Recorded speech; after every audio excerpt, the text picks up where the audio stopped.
عاملين ايه النهارده؟ باذن الله كده هنعمل كفته والرز مطحون كده، نجربوها باذن الله تعجبكم، وحاجه توفير كده وحلوه. معانا بصل ومعانا شبت وكزبره ومعانا توم ومعانا قرنين فلفل احمر اللي هو الناشف اهوت. نضربهم في الكبه الاول مع بعض. معانا هنا كوبايه رز مطحون، الرز ده احنا طحنينه.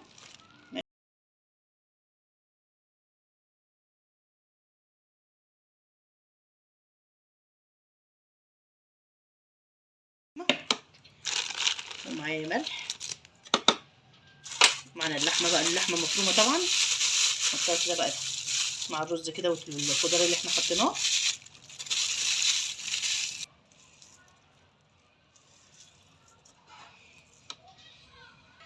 هنا احنا حطينا الرز طبعا مطحون على الخضار اللي هي الشبت والكزبره والبصل والثوم. حطينا كوبايه صغيره رز مطحون، وحطينا اللحمه ده اكتر من ربع كيلو. هنضرب بقى كله مع بعض في الكبه كده بتاعتنا اهيت، ونصبحها بقى مع بعض.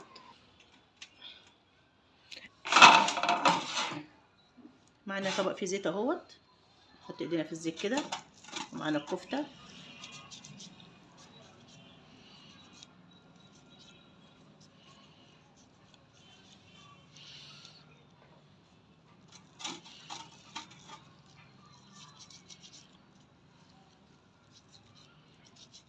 عشان ايدينا فيها زيت بس كتير.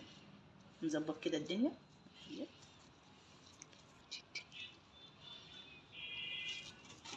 الكفته اهي هنقليها بقى مع بعض.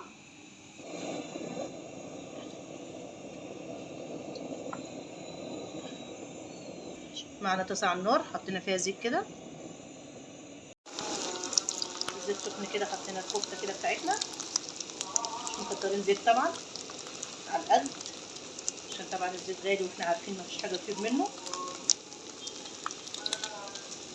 ربع كيلو لحمه كده عملنا كفته النهارده اهيت وقضيناها.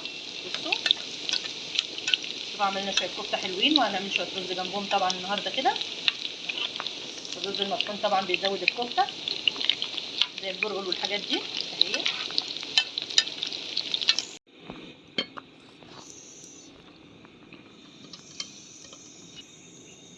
حطينا هنا معلقه سمنه، معانا شويه زيت،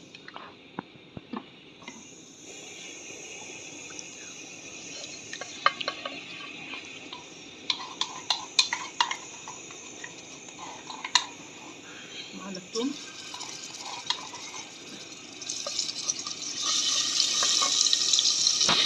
الثومه بتاعتنا اهي كده.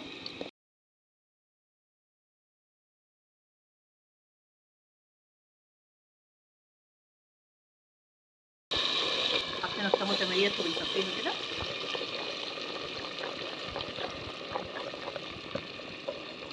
لسه سبكت، هنزودها كوبايه ميه كده.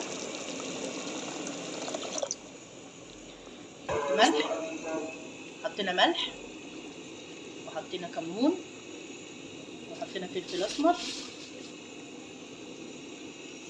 هنقلب بقى الصلصه كده.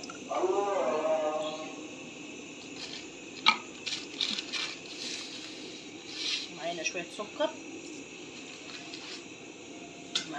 معانا الكفته بتاعتنا كده هنحطها كده في الصلصه.